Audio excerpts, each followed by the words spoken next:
Great.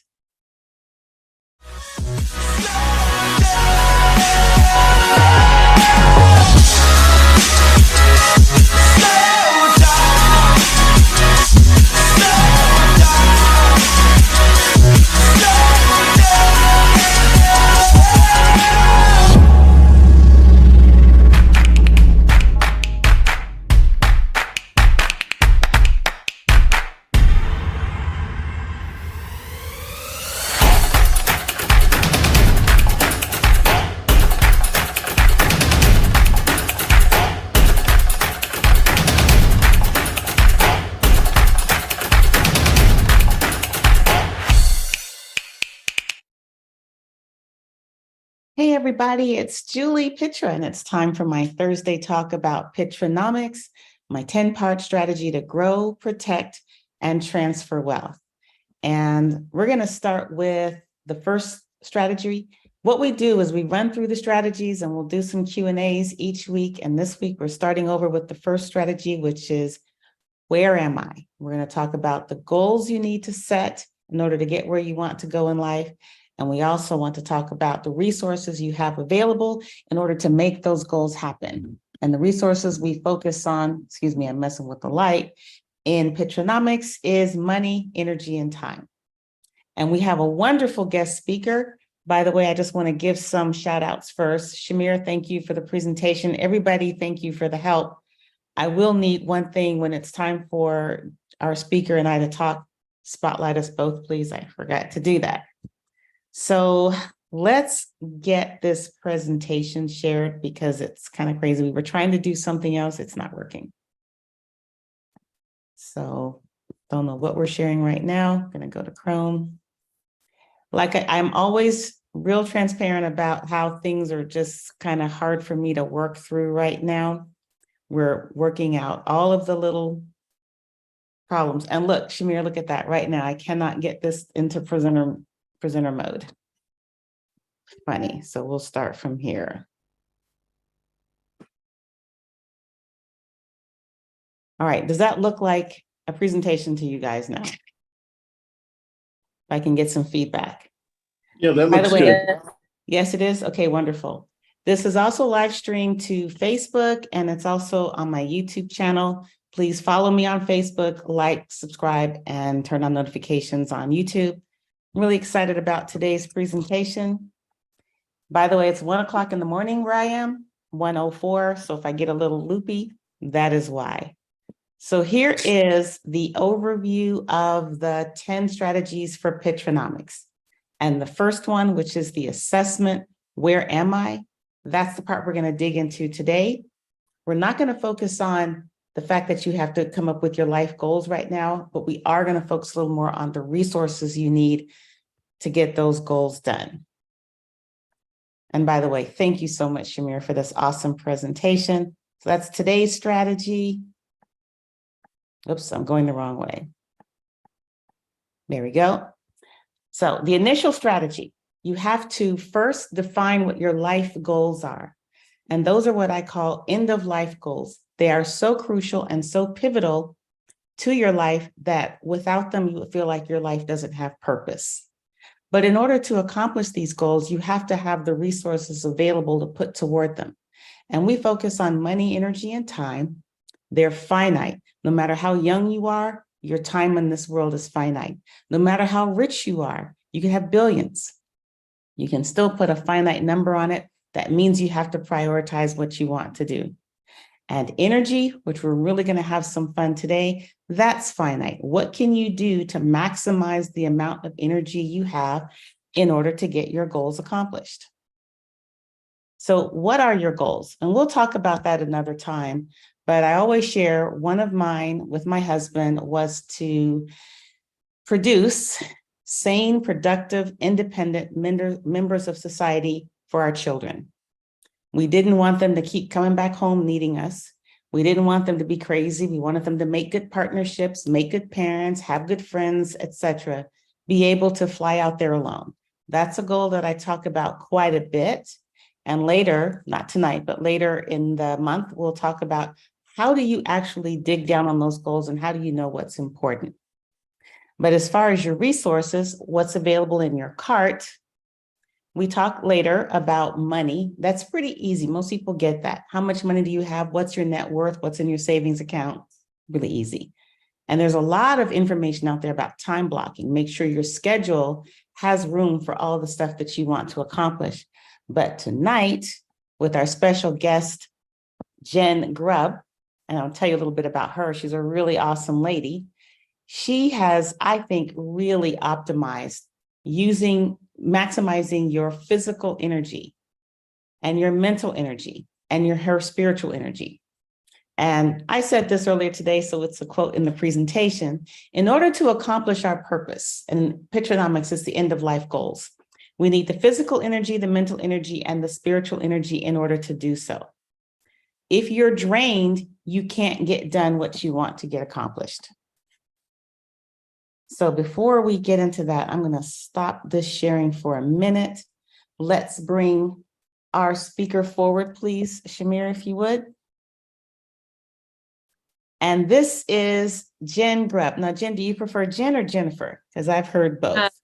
Jen is great. Yeah. Jen is a former Division I soccer player. She's been a teacher for 23 years. She's a mom of 4. She's a breast cancer survivor who fell in love with nutrition. And now she owns her own business and she loves her life. And her husband, Matt Grub, used to coach my daughter.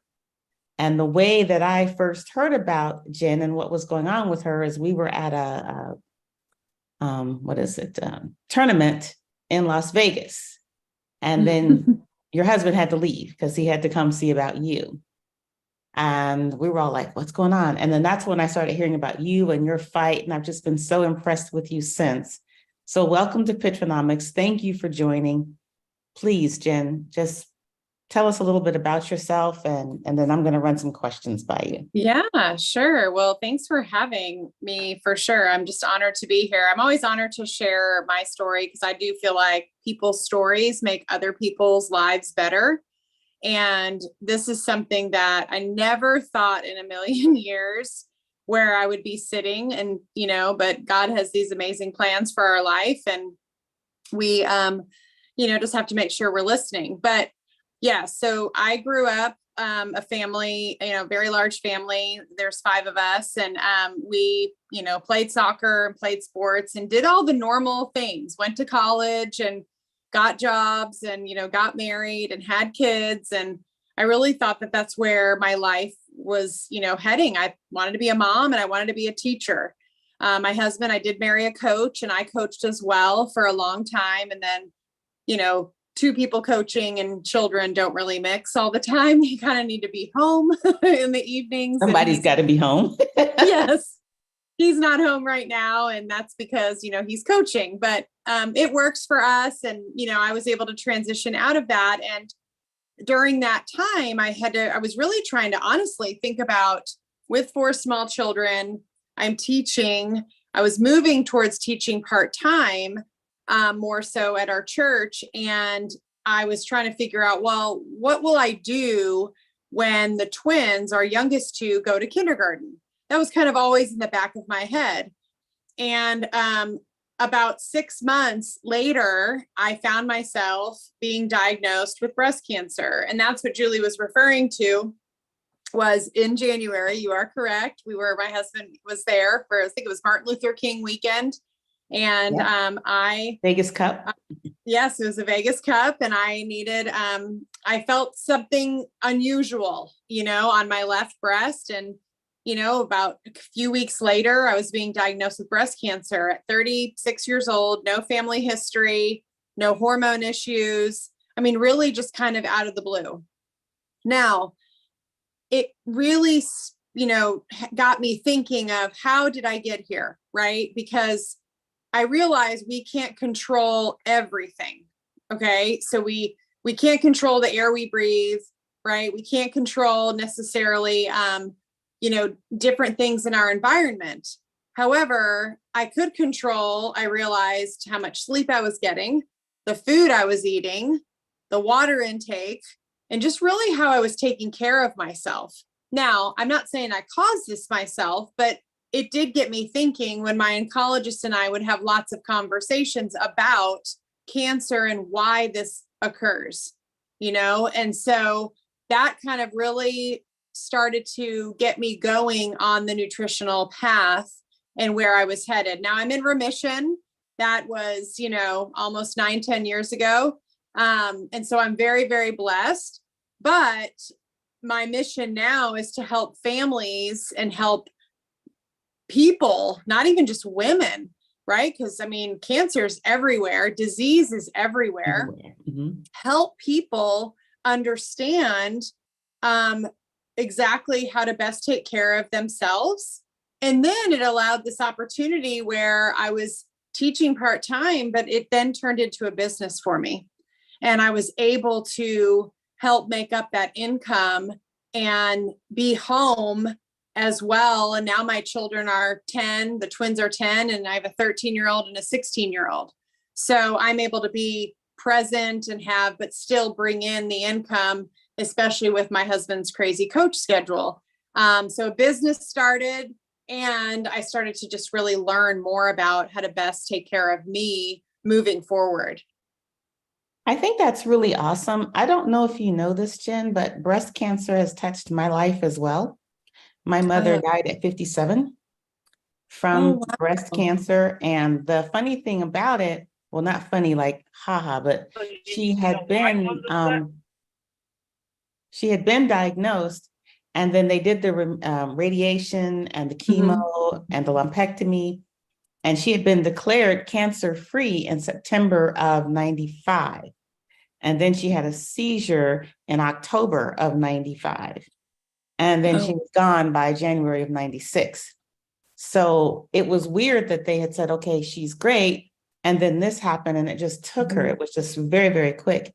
And I think about probably not too long after your diagnosis, I found a lump in my breast and had to go through a biopsy. And one thing I found is, in addition to the stress of wondering what's going on, the medical community isn't the warmest. You don't always have the great people that are reassuring and take the time to explain things. They can be a bit abrupt. I don't know if doctors really need to have that bedside manner, but the nurses were generally pretty good. The doctors, I want to know their game. And so I get it. Maybe I could learn from you and maybe grow from you, because next year, as I'm looking at 60 years old, I'd like to make sure I'm working toward quality of life and longevity, and not just, longevity. Sure. So it is really amazing that this turned your life around. You said you weren't really heading in that direction. What is it that you do? Tell me a little bit about what you do, what you share with people. Sure. Tell everybody, I guess. Yeah, sure. Well, along the way, I basically I had heard about a product called JuicePlus through my pediatrician.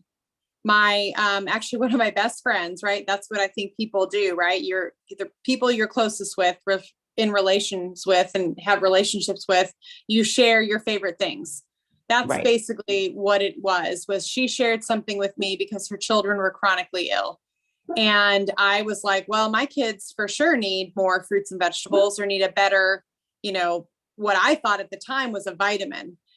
And soon after that, I was diagnosed with breast cancer. So I immediately was like, okay, I need to circle back around with you and tell me more about what you're sharing with me and what our doctor has recommended to you. And so she and I kind of dove in and realized that our doctor was sharing with us actual fruits and vegetables in a capsule. It's a powder form. It's basically fruits and vegetables that have been juiced and drained dried at a low temperature and put into a capsule. And I was like, okay, well, I take a vitamin every day. I don't need that. And at first I was like, this is silly. I don't know what the difference is. Well, then I started to really kind of do my research and dive into the bioavailability of it, how it goes straight to your bloodstream, and how it's not a vitamin. And actual food has a food label. Well, I realized too that they had chewables available. So you can get a wide variety of fruits and vegetables through a capsule or a chewable, and it doesn't replace. I tell people all the time, it was like not to replace the fruits and vegetables you're eating, but what I realized through my cancer journey is that beets and broccoli fight cancer. It's just kind of the known thing. Well, I don't like beets or broccoli. I don't eat those on a daily basis.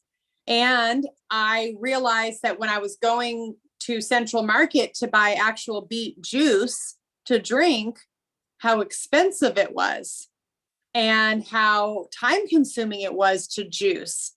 And so then I realized, okay, a company has already done that. Our company was started by a man whose dad was dying of cancer, and he was trying to find a solution that was similar to juicing.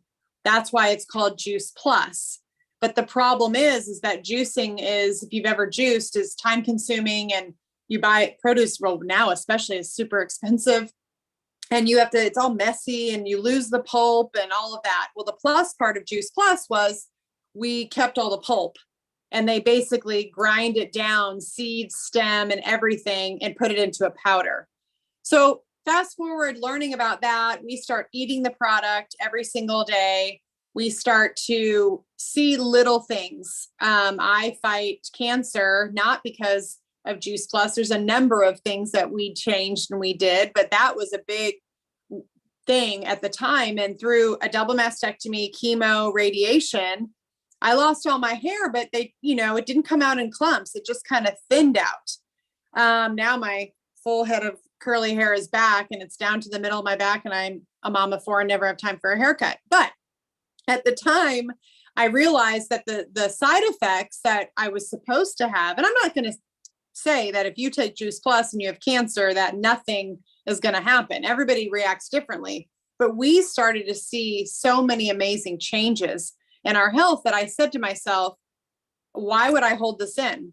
So I bought my own business, and I started to sell the product with other partners and friends and people. A group of us just kind of got together and started sharing this product with people. It just made sense. We have a great program where when you buy for an adult, you get a child for free, part of our children's health study. And I thought that that was amazing. And next thing you know, I started to bring in a paycheck, and I started to learn about residual income and how I can those make are words money I say all the time, residual income. Yes. Right. I had no idea what that even meant. And if you don't, that's okay. Because I didn't either. I had no clue from a business side and marketing and what this could look like. But the more I started to share my story and a product with people, the more it started to make sense. And then I saw it started to bring in a paycheck, and the number of that paycheck, it started to reflect really the number of people I was helping.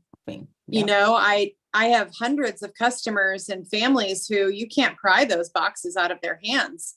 Their kids have been, out of the doctor's office now, because of it. They have changed their health, immensely. And so, it's not a quick fix. We all want a quick fix. It's not an overnight fix. Anything great takes time. And so over, as we started to notice in our home, for example, I have 4, like I said, so I'll just give you a mom example. At the time, I'm fighting cancer, but what I realized was that my twins were 1 when they started the product. I take it back. They were 1 when they started chewing the chewables, but I used to take the capsules and I would open them up in their baby food. I started to learn how important food was. So I would open the capsules and feed them. And my big kids had already had this foundation, and they didn't start the product till they were 3 and 5, pretty much, or 4 and 6, maybe around that time. And they grew up eating Flintstone vitamins and McDonald's drive-through and pizza and, picky eater stuff. We've all been there. Okay. And we're not vegan. Okay. But I started to see where now when you look at it, my twins who are 10 have been on 1 antibiotic their whole life, and they've never taken a vitamin.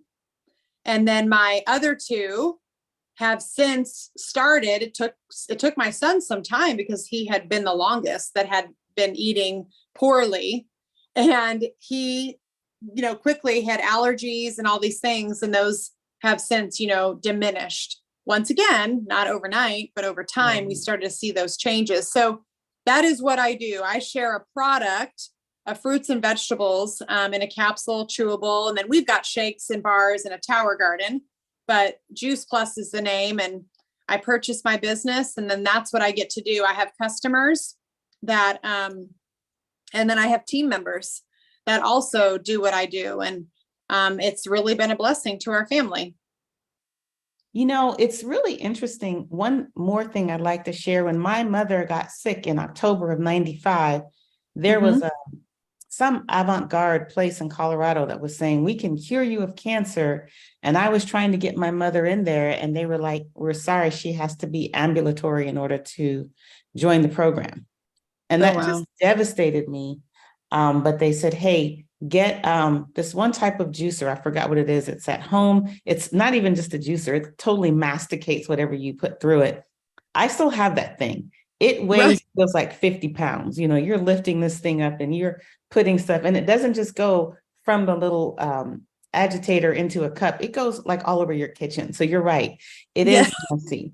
And they were saying, you know, the best way, that was back in 96, best way to fight cancer is to get as much natural food into your body as you can possibly stand. And what's really, I still don't do it as much as I should. So I want to talk to you offline about the JuicePlus product. Sure. But you said you've seen some differences in your family, you know, very few antibiotics. I can't count how many times my kids were on antibiotics. What other changes have you seen as a result, not just of JuicePlus, but changing your life toward nutrition? You said you have a tower garden. Is that one of those hydroponic things? Yes, it's been so hot, and I don't have an indoor one, but there are indoor ones that, in fact, I have a new customer who bought 3, and he's going to have them inside, and we have them in schools because the education of growing your own food, and there's no soil involved. And so it waters itself. And part of what our company does, especially in schools, is put these tower gardens in schools and in homes, but it educates families and on how to grow their own food. And food's expensive right now. And produce and low quality. Yes, the quality, right? And so this is pesticide free, herbicide free, no soil, waters itself. There's grow lights. And so if I have a lot of people that would prefer just to do that, you know, and then I have a lot of people that are like, I don't have time for that. I need to just take the capsule, you know, and then I have people that do both. You know, it's really just a preference. But I think that from what I've seen between my team and my customers, and just even in my own family, is just a shift when you make a decision that you want to have better health or just be better in your everyday life. I've just seen a shift in our mindset. It starts to shift and you start to make better decisions, not only with your food, but mentally with just how you're showing up every single day. It completely changed my life with just mentally how I show up. I'm not perfect, but I was a worrier. And I started to realize that I needed to shift my mentality moving forward. And the company talks about that with us.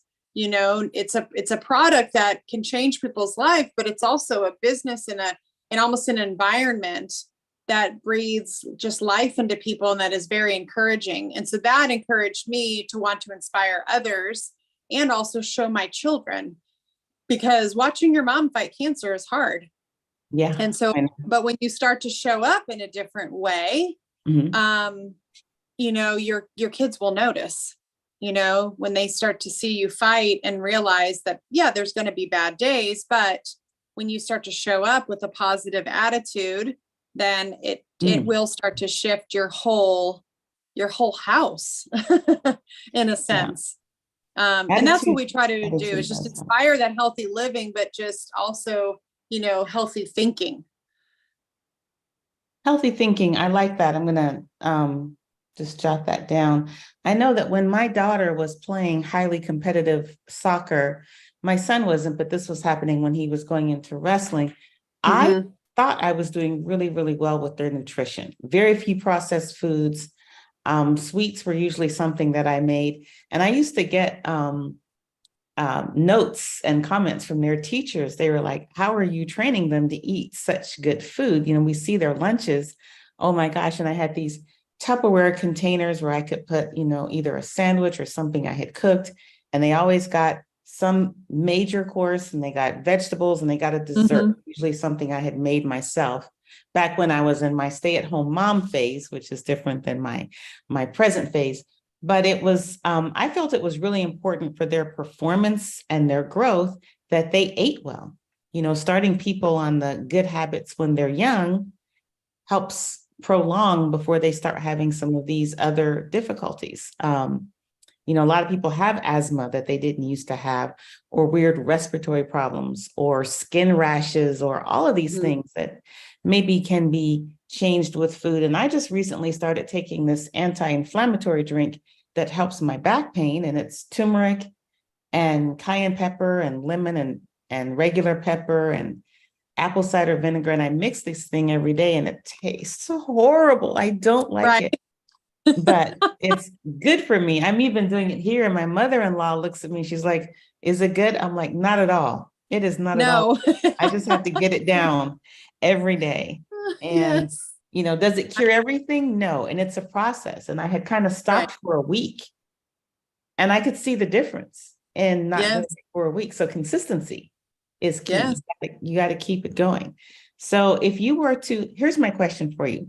You have a little bit of audience. How do we get started making nutrition more of a focus so that we can be at our best physically, mentally, emotionally, spiritually? What would you say is a good starting place for us? Oh, that's such a great question. Well, first of all, don't wait to how I waited, where you you get a diagnosis. Unfortunately, I feel like that's what happens with a lot of people. We think we're just, you know, immune to everything and we're going to be fine. Oh, we'll be fine. Oh, we'll be fine.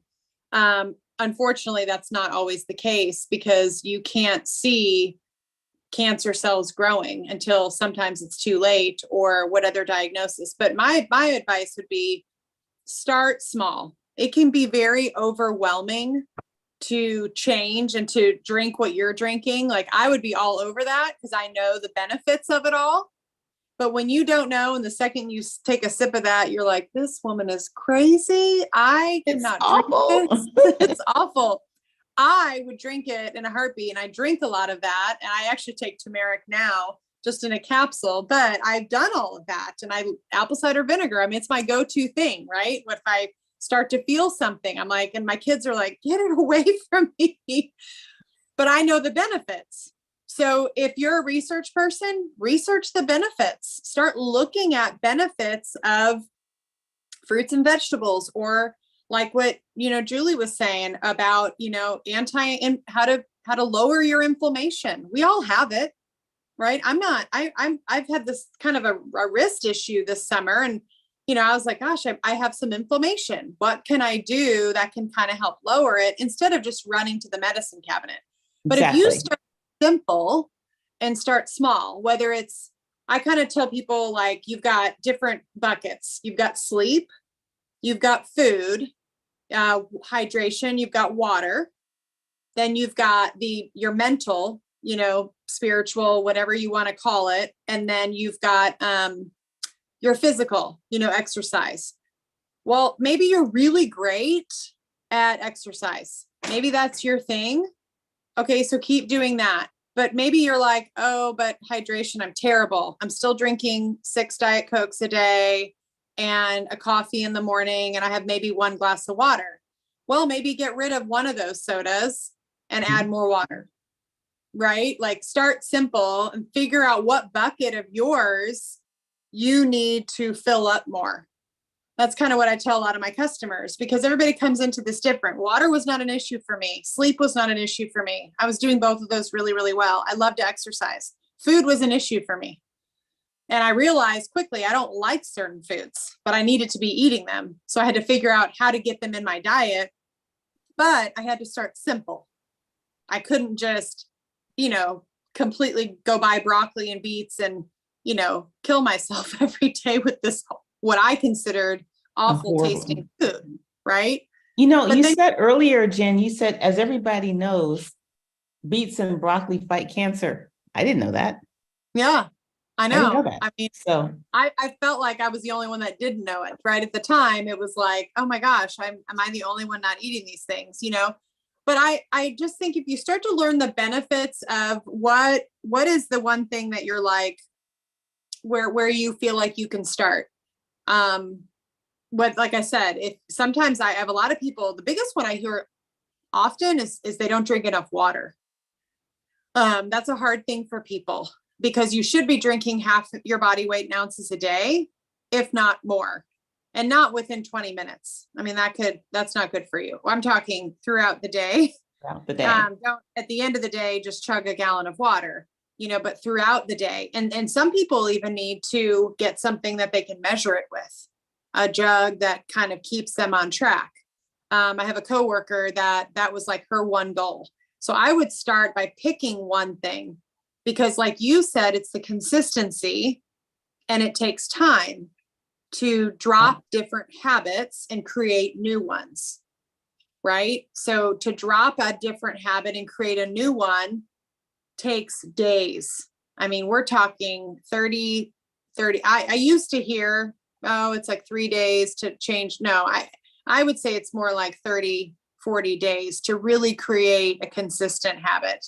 I mean, don't quote me on that. I haven't done the research on that, but that sounds about right. Yeah. When I've done things, right, when you think about it, when you're trying to create change, and so then you start there and then you maybe add, that's what we've done. And then you add another thing. If you're curious about sleep, maybe it's putting the phone down 30 minutes earlier and just calling it a day and really trying. Because I've got some friends, and I'm sure some of you out there are staying up till 1. Well, you're up till 1, 2 in the morning, but this doesn't count because you're doing good things here and you don't do this every night. Well, maybe you do. I don't know. I hope not. But no, I'm just away for a short while. So then I'll be back in normal time. Right. So a little bit different scenario, but my husband struggles with that. As a coach, when you get home at 10 o'clock at night, it's hard to wind down. So his focus has been to get himself in bed earlier as soon as he gets home, as opposed to sitting on the couch, turning the TV on, catching up on a football game. And next thing you know, it's midnight. And then our kids it's not like your husband. I mean, he's so low key and relaxed, never intense about anything. No, right. Sure. Right. Yeah. It was so cool to run into him a couple of weeks ago. That was just like, and I saw your twins. Yeah. So good. Yeah. He was so excited. So yeah, I think if you pick one thing and you start there and find an accountability person, I'm sure any of us, I mean, I'm happy to hold you accountable, but it's always nice and easier to do something with someone. And that's what our community does. We've got groups that kind of do things together so that you feel like you're supported, and you've got someone where, unfortunately, on the days when you don't feel like it, that are going to say, nope, that's not what we're doing. Or nope, did you drink your water today? Whatever that looks like for you. So, I think it's awesome that you broke it down the way you did, because there was a period of time, I think I was headed to a crash, maybe about this time last year, not getting enough sleep at all. Mm-hmm. And I was getting lots of comments like, why are you emailing us at 2 o'clock in the morning? Right. I was like, when are you sleeping? And I wasn't really sleeping, and I was really kind of wired, but I've been like you, really good with water. I stopped probably in my late teens from drinking a lot of soda. I'll have a couple of sodas, maybe 3 or 4 a year, but I don't drink a lot of them. And I do drink my tea, but I started making it decaf rather than regular because, caffeine will mess with your body. But, and then trying to make sure I surround myself with people that are uplifting and encouraging to keep my mental anxiety down, not eradicated, but lower. And it's sometimes you got to clean house every once in a while. And all of that there's self-care needed to keep yourself at the energy level to accomplish your goals. Mm-hmm. So I want to ask one question, and I if you want some time, but how did your change in your life change here, the significant emotional event, and the changes that came from it, how did it change your purpose? How did it change where you put the priority of your time and energy and money? No, that's such a great question. I think, a diagnosis, of cancer is in a sense trauma, and trauma can, really mess with you mentally, and you could go down a dark, kind of path very quickly. Especially when you feel like you're out of control. And I'm more of a control type person. But I really feel like it shifted me, and I'm not going to sugarcoat it and say like, oh, I now see, that life is great and, things, well, I've had cancer. So, now I feel like I have a second chance of life. And I'm not saying there's some validity to that. There is, because I do look at things differently sometimes. I parent differently after that. I thought the thought of not, them not having a mom broke my heart. I was worried my husband wouldn't even put up a Christmas tree if something happened to me, because he didn't ever want to decorate anything. So, those things kind of creep in. But I think the biggest thing was my purpose of being a good parent. And because I grew up wanting to be a mom. And that's really, if you would have asked me when I was little, I wanted to be a mom. And that led to then being a teacher, because I just realized I love children. And then it shifted where, as a teacher and as a coach, I can still do those teaching and coaching things in a business setting. I didn't realize that they could go hand in hand. And so my purpose just shifted a little bit, where I still am able to educate and teach people. What I didn't realize was that it was going to be more in how to better take care of yourself and how to pour into yourself more. I thought I was just going to be like teaching little kids, and I still do that. But now I'm able to, shift. I was able to shift that purpose a little bit into more educating and teaching people on that you matter, and taking care of you isn't selfish. Because I think as females, and nothing against any of the males that are listening, but especially moms, we tend to put ourselves last. Yes. And I realized quickly that when I would talk to friends, I was like, no, taking care of you. And I have a husband who's like, go do what you need to do. In fact, he encourages it, because I wear myself out sometimes, so focused. Yeah. Mm-hmm. And so I quickly had to repurpose myself into thinking like, no, pouring into me is the right thing to do, or else I can't give my very best to all these people that live here, all these people that I'm never alone with. No, I'm kidding. All these people. So I think that's where I don't know if that makes sense, but I think that's where my purpose shifted a little bit, where I always grew up like, oh, I want to be a mom. I want to be a teacher. I'm going to teach little kids and have this perfect classroom and all these things. And then I was like, oh, wait a second. I'm actually need to be teaching people on how to take care of themselves now. And how to teach their children how to do that, so that no one has to go through what I went through at a young age with no family history. I mean, that was not on my radar, growing up. And so that's where I feel like my brain has kind of shifted a little bit. Maybe it made me a better mom. For me, I was not that young girl that wanted to be a mom or a wife. I was thinking I'm going to go and conquer the world with my career and be this. But for me, losing my mother put me on a different path, because through that, I became close to people that maybe I wouldn't have become close to had I not been vulnerable enough to need help and they reached out. One of those was my husband, and now we're married. We've been married almost 27 years now. We have 2 kids, but that wasn't in the plan.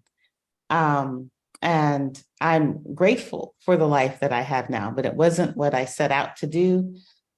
Self-care, not enough of us remember that we can't pour from an empty cup. So at some point, we have to pour into our cup so we can pour into the others that we love. And when I talk about the resources you have to accomplish your goals, well, let me just share a little bit about that again. I start with end of life goals. And when I lost my mother, we had these wonderful conversations. I was at a point where I could just sort of stop what I was doing and just be with her as much as possible. And her opinion, her view was that, no, I'm not ready to go. I don't want to die. It's not like, hey, sign me up for death. But she said, I have no regrets. You know, I have loved, you are very loved. I have been loved. And so that was to be able to say at that point that you don't have any regrets. Yes. It all seemed like really, really, it was hard for me to get my head around that until after she was gone and I was processing it. And I realized that's where I want to be. So I live my life so that I don't have regrets. It doesn't mean I don't make mistakes. It doesn't mean that I'm perfect. It doesn't mean any of that. It means I do the best I can with what I have in the day that I'm living. And when I can know better, I'll do better. When I'm feeling better, I can do better, but I don't beat myself up about it because I wasn't there. So that lessens some of my stress and anxiety. Yes. And, yeah. And you just have I to love that. reach out. I talk to my kids all the time about that. I'm like, hey, we can't focus on this. It's done. It's like done. It's done. It's that you're going to sit and spin. Don't hang out in that space too long. You need to kind of move forward. And I'm not saying it doesn't hurt. Nope. And I'm not saying that you're the grade, Yeah, there's still a process. Yeah. Yes, I totally agree. Sorry, I didn't mean to interrupt you. No, you're fine. And I also talk about a little bit about mental help because a lot of us think we don't need to seek advice from professionals. And I've been seeing a therapist. I wish I knew how long, but I know it's been, I want to say at least 7, maybe close to 10, 11 years. I see a therapist because sometimes you need that person to say, hey, you need to calm down a little bit. Right. And come back to life. And some of the things, I mean, let's be real. Some of the things that get you spinning are the people you love in your life. So you can't talk to them about them and your struggles in dealing with them. You got to get that third party and then come back. Or, you don't want to have a talk with your coworker and say, you are the cause of great mental angst. And, let's talk about how you can lessen my angst with you. I don't think those conversations go well. So it's true. best to have that third party. Before it gets too late, I would like to open it up and see if anyone else has questions. Thank you so much for sharing so much about your story. But let's just, hey, who wants to come on camera and ask Miss Jennifer Grub some questions about anything or me or both of us? Yes, absolutely. Thanks for having me. Oh, thank you. So is there anybody that wants to come on and say something? Because if not, I have a question. I'll jump in first since no one jumped in. I can tell you that being the daughter of someone, losing your mom is devastating. I was 31.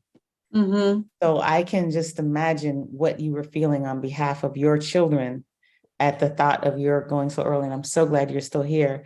But one of the conversations that I used to have with my mom, and she was like, I have loved you. I will always love you no matter where I am.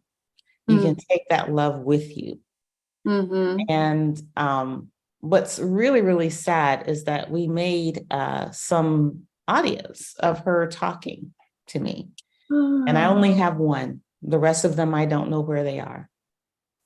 But it's just, it was just to be able, every once in a while, I don't want to play it too often. I want to hear her voice. Yes. And my daughter, Jacqueline, and my son, Jacob, which are the feminine and masculine version of the same name, both named after her, And if I had had more kids, they'd probably be more Jacqueline versions coming up. But my question for you is, do you start to think about what you want to leave behind that your kids can have and hold on to because of that scare? Because that's why I do Pitranomics, to leave something behind. Sure. Oh, that's a great question. What a beautiful tribute to your mom, and what a great thing to do. And it's funny that you should say that. My mom had a stroke a few years ago, and we helped to care for her, and we might be her full-time care soon. So, but a friend of mine said, you need to record her. You need to have her write some things, some letters to you, write down your birth story. And I was like, okay, whatever, and now I'm like, oh gosh, I really do need to do that. I can see value in that, but I think as a mom, you so badly want, like you said, I love what you said when you're like, I just want to create these human beings that can go off and, be successful in their own way in the world and be able to be self-sufficient. I'm teaching a 16-year-old to drive right now, and I feel like I'm failing at that. Woo! I think Matt and I might, I don't know. We had to hire that out, Jen. Well, I'm trying to tell my husband, I think we're done. And he's like, nope, we're going to keep doing this, but it's hard. But at the end of the day, you want these, people to go live a legacy that you and your home have created. And for us, our biggest thing that we always say is be kind and work hard. We are, yes, an athletic family, but I'll give you an example. My daughter was a competitive gymnast for 5 years, and she had a career ending at 13, just this last season, injury. She had a pretty severe elbow surgery, and it was recommended by the doctor to pick another sport.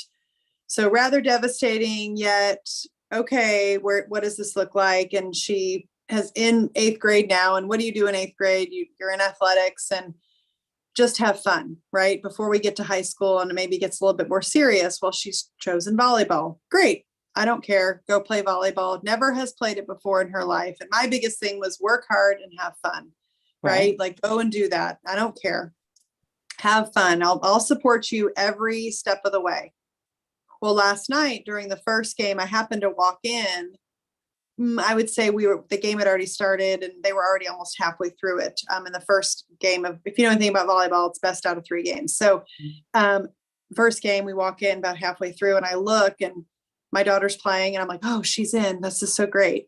And so I'm watching and I can tell she's still a little nervous. It's only the 3rd game of the season, never have played volleyball. So you're probably thinking, we'll give her some slack. Well, yes, but when her feet don't physically move and you're not even trying, I have a problem. Like, I don't care if you lose the game. I don't care if you don't even hit the ball.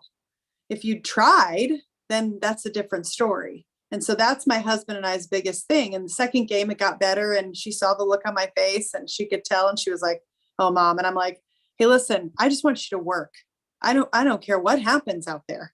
Yeah. I just want you to walk away thinking that's Dad and I's biggest thing. I want you to have fun, but you got to work. And so you got to put in the work, because you walk away and you're disappointed. Well, you can't be disappointed if you didn't move your feet. You got to move your feet.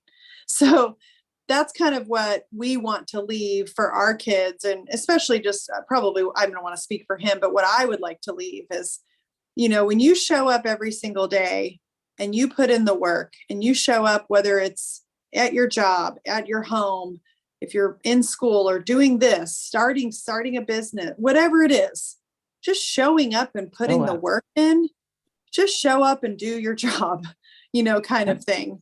And I don't know if that comes from my sports background and being a part of a team and having coaches and being, held accountable, but good things will come. I tell my kids, if you just show up and you work hard, and have a little fun while doing it, because we learn a lot when we're having fun. So that's kind of what I hope to leave. So yeah, those are our little mottos on a daily basis that we speak of in our home. And side note, we're very spiritual family, go to church regularly. We're very involved in our church. And so, but that's probably a whole other Zoom that I could go on and on about. Well, one thing I think that's great is, and when I saw your husband, I told him, I was like, you've had an impact in my daughter's life. Because in the raising of children, we believed in, a musical instrument, pursuing your scholarship, an athletic, some kind of thing. You had to do something competitive at a high level. and you needed to learn another language. These were our tenets. This is what we need to have each kid do. And I've had some bad coaches in my kids' lives. And you got to do what you can to get those people out. Because as you know, in North Texas sports, a lot of them focus on winning. And I didn't have my kids in sports so they could become premier athletes and go to school on an athletic scholarship. That was not what I had in mind. Mine was, learn how to compete with yourself, learn how to do your best, learn how to show up, learn how to be a teammate, learn how to be a good person. These are all things, work ethic, striving for things. And I remember one of the last games, I think it was, the last game Jacqueline played of competitive soccer. She'd had a coach that I had fits with him. He would not communicate expectations. He was capricious in his decisions on whom to play. And I was like, you know what? I'm done. I was so done with him. But the very last game she played, he was out of town and your husband was there. And he played her. Because this coach wouldn't play her, wouldn't say why he wasn't playing her. And with someone of her competitive spirit and athleticism, this was just very damaging. And your husband played her and she played well. And I was like, that is the best way to end her soccer career, because she was done. She was done further or earlier in the year, but I was like, I don't want you to quit. Right. And I can't, you know what? I can't even remember his name. Probably best that I don't. But he was just a bad coach. And on my way out, I told him, I said, I hope you have as bad a coach for your kids as you have been for mine. And then off I left. And it probably wasn't the best thing to say. I'm trying not to be that vindictive, but I was just like, you don't treat kids like this. Why are you here? You're a father. Why do you do that? And so she ended up not playing soccer again until her senior year of high school. And she was like, I'm just going to go out for the team. And she hadn't played since her freshman year. And then she found her love of the game. And good. It was a joy to see her play a sport that she loved. And she hadn't had the years of staying in the competitive sports, but she didn't have the injuries either. So, but just play. And she was like, yeah, I don't need to do this anymore, but this was fun. And she still plays sometimes pickup games. Yes. And it's a way for her to put her true competitive nature out there. And my son, we started him in wrestling, and he's had some really good coaches. And that sport has changed his confidence, his body, everything. So sports has its place. I believe in it. But bad coaches have no place. And so you got to weed those guys out of your kids' life. I agree. As our twins have been playing now, we've really tried to help educate the newbies, on our team about the winning, doesn't matter all the time. Yes, winning helps, but at the same time, showing up every time, working hard, being a part of a team, there are benefits to, all of those things if you're in the right environment. Absolutely, for sure. I agree with you completely. He does a good job. I'll toot his horn a little bit. He's a good coach. He's a good person. And so he cares. He truly does care about those kids. He would never want anyone to walk away and feel, at all bad about themselves. He's not perfect, but he tries really hard to make sure that they do feel that way. So, if we had to wait for perfect people, we wouldn't have any leaders. We wouldn't have any people inspiring, because you got to go through the imperfections. You even have to go through a massive failure sometimes to say, okay, now I know what it is. Or maybe not just a failure, some kind of significant event that you get back up. You have to learn to get back up. And that's something not a lot of us are learning. And when you pave the way for your children, you don't teach them how to get back up. So that, I believe that has to happen. And thank you so much. Is there anyone else that like to either offer a testimonial or just say anything? Don't be shy, guys. Come on in and say something. I just want to say I really appreciate hearing your story, and just what a fantastic story you have to tell. Oh, so just thank you for sharing that. I think that's inspirational and touching. So thank you, David. I appreciate that. And we're going to add her information in the comments so you can reach out if you want to know about her product or her life or anything. I have always found, Jen, even though we haven't talked a lot, you've always just been like a really good light to be around. Thank you. Now, so you can spot the good ones. And that's why, I thought about it when I ran into your husband right before I left, and I was like, I want to get back into this. I want to touch base with you because I do watch what you do on Facebook, and every once in a while I comment. You might see. Yeah. Well, it's funny when you reached out to me, I was in the car with him and I was like, hey, look who just reached out to me. He's like, oh yeah, I ran into her the other day. And I was like, oh my gosh, this is so great. I haven't seen that name in so long, I feel like. So this was so great. I'm so glad we were able to chat. Yes. And anybody can reach out. My name is the same on Facebook, you guys, and on Instagram. It's Jen Grub. My name is Jennifer, but everyone calls me Jen, so I just left it as Jen. But yeah, you're don't hesitate to reach out. Yes. Before you leave, I wanted to say it was great for having you on. We talk about so many different topics. Health is number one, because if you don't have health, you can't have anything.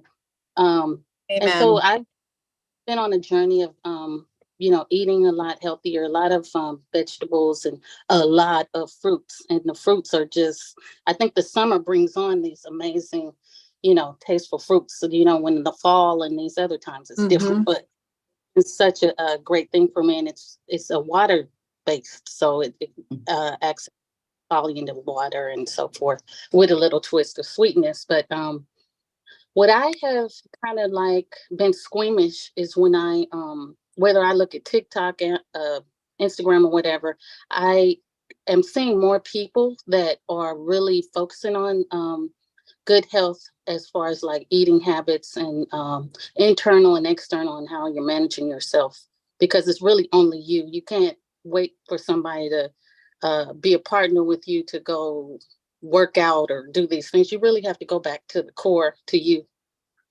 And so that's been me, because I've lived a life of a really big family, and we would all do these things together. But we're in different places now.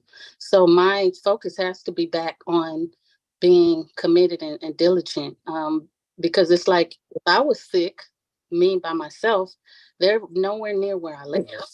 So I don't want to urge somebody else of what I could try to not be in a certain situation that they either can't help me or get to me or all those type of things. But also some of the foods that I see on these, social media and stuff, you'll see the food that is just being so downgraded.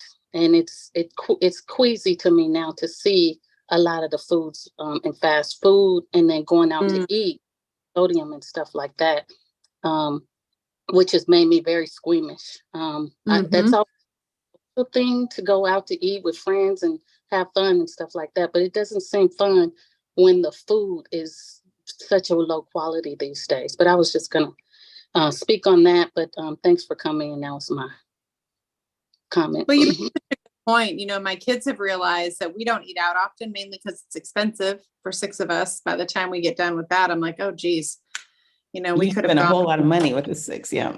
Yeah. Right. And so, but I've noticed that we'll do it sometimes as a treat, or at friends get together or something, and there's nothing wrong with it. But it's funny is that my daughter struggles to find something on the menu that she likes, because she's so used to what we've eaten at home, and then like her stomach will start to hurt afterward.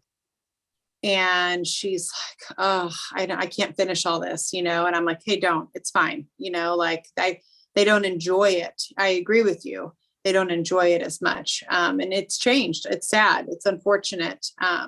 And we tend to focus more eating at home. And like I said, we're not perfect, but we read labels now. We look at, different things, because it does matter. And there are actually really good people out there that compare labels, and some of them are not even more they're even cheaper.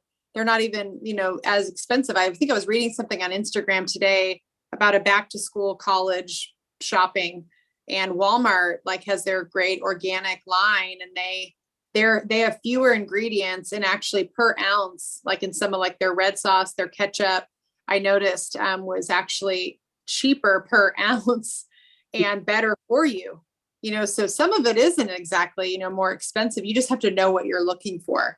And start simple. Don't go, changing. My husband, when we first started on this journey, almost 10 years ago, he was like, are you going to clear out the whole pantry and start new? And I'm like, no, finish what we're eating. It's fine, but we're not eating. Maybe we took out cereal. I was like, we might as well eat a cupcake for breakfast. Yeah. What are we doing? And so little things like that.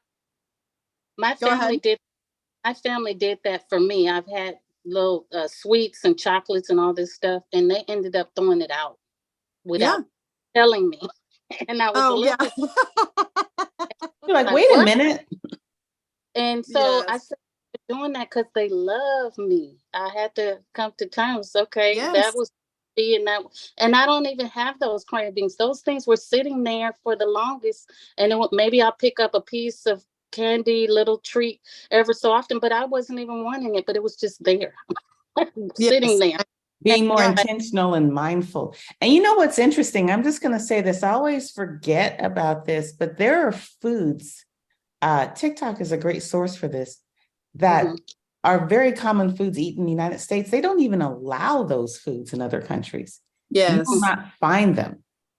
And that's scary. And if you go to a McDonald's in Dallas somewhere, that is a completely different meal than the McDonald's you get down the way here in Europe. The McDonald's food is way different. I think that actually is a potato, and that beef in there actually was walking on fours and mooed.